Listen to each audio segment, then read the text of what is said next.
ঘরে বাচ্চা ইঁদুরের উপস্থিতি সাধারণত একটি অশুভ লক্ষণ হিসেবে বিবেচিত হয়।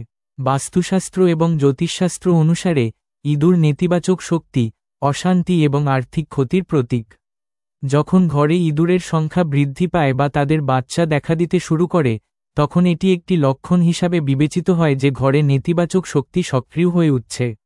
ইঁদুরের উপস্থিতি অপ্রয়োজনীয় ব্যয়, অর্থের ক্ষতি, পারিবারিক কলহ এবং রোগের কারণ হতে পারে।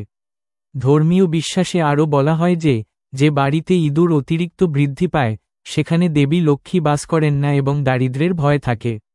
ইঁদুরের উপস্থিতি ঘরের পরিষ্কার পরিচ্ছন্নতা এবং সমৃদ্ধির উপরও খারাপ প্রভাব ফেলে, কারণ তারা খাদ্য ধ্বংস করে এবং রোগ সৃষ্টিকারী ব্যাকটেরিয়া তৈরি করে। যদিও ইঁদুর গণেশের বাহন হওয়ার কারণে আধ্যাত্মিক তাৎপর্যও রাখে, কিন্তু ঘরের ভিতরে তাদের পরিবারকে শুভ বলে মনে করা হয় না। এটি এমন একটি লক্ষণ যে ঘরে পরিষ্কার পরিচ্ছন্নতা এবং শৃঙ্খলার অভাব রয়েছে।